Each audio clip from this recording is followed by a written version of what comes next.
So welcome back to DC Silver Age Storytime, and today's story comes from All-Star Comics number 10 from April-May 1942, and this is the Starman. A city built on giant trees. Ripping through the great tree lands of the American Northwest, Starman comes in sight of the city built high in the air on the forest giants. Secreted in its great expanse is the fourth section of the mathematical formula.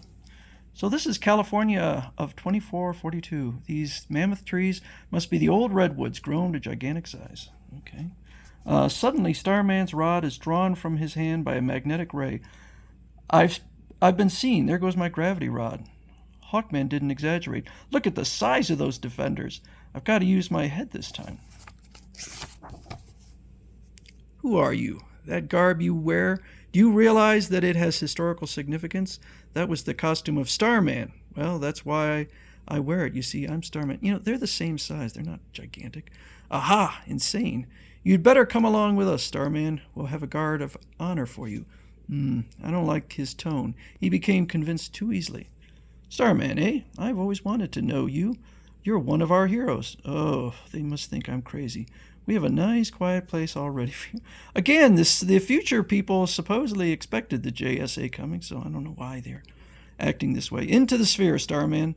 That'll hold you until we decide what to do with you. I was afraid of this. They take the man of night to a steep canyon, narrow canyon. A glass globe hangs from one of the rocky cliffs. The defenders open the lid of the globe and drop Starman within. Then they bolt the lid and depart. Trapped. How am I ever going to get out of here? Far below, at the bottom of the canyon, he sees a platform with a huge spring supporting it.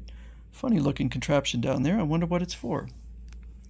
On a ledge of the cliff opposite, Starman sees several husky youths with an instructor. You must pass the catapult leap test before you can be accepted as full-fledged defenders. Candidate number 1. Ready, sir. The candidate for the defender group hits the catapult with the mighty The mighty spring uncoils and hurls him upward. Thump. Out of the canyon and high over the city soars the future defender, landing among the giant treetops. I guess I passed that test, right? Meanwhile, Starman throws his weight against the side of the globe, causing it to swing outward. If I can get up enough momentum, the glass will crack against the cliff. All set for my coming out party. As it crashes against the canyon wall, one side of the globe cracks open. Barely avoiding the bits of shattered glass, he leaps out and downward. Now to see if I can hit that catapult below. With the force of my descent, this ought to throw me clear over the city. And then what? Uh-oh, that structure on top of the cliff is in my way. I'm going to crash. The catapult hurls him up at a tangent, and he fails to clear the canyon, crashing into a building atop the cliff. He'll never become a defender, going off his course that way. Say, he crashed right through the window of the manuscript room, and then presumably died. No, he survived. Talk about people who live in glass houses. Ouch! Maybe he's a spy. Get him. What do you think you're doing? I was going for a ride, and now it seems that I'm going for a ride with you doing the driving. You couldn't by any chance have been after that formula, could you? That must be the formula under the glass top on the table. I've got to get it. Watch where you're going. Starman pretends to trip. Oops, sorry, my feet are getting tangled. Heads, I win. Ugh! They're both out. Now's my chance to copy that formula. I'll risk getting away with it after I get it. If I didn't already have a headache from crashing through that wall, I'd get one of these mathematical figures. I sure admire the man who figured it all out. Imagine, there are 7 others to go with this. He's a spy. He tucked a copy of the formula in his belt. I've got to get it away from him. Meanwhile, one of the defenders recovers in time to see Starman copy the formula.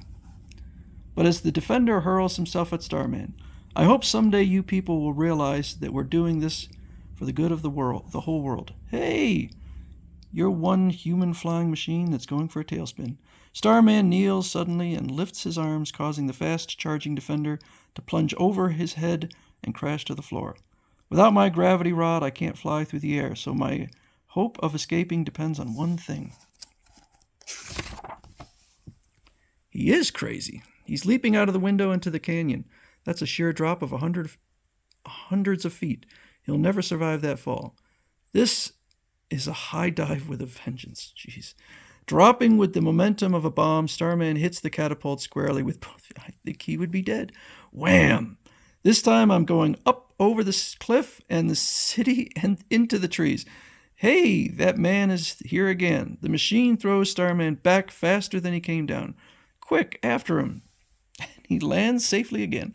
As Starman alights among the trees, here comes a defender. I'll take him by surprise. Sorry, old man, but your ancestors in the United States are counting on me. I've got to borrow those wings you have. He knocks out the surprise defender. They'll never catch me. Adjusting the flying unit about his own waist, he leaps into the air and heads toward New York in 1942, apparently without his gravity rod, so I guess maybe he'll make a new one. And next up will be Dr. Fate.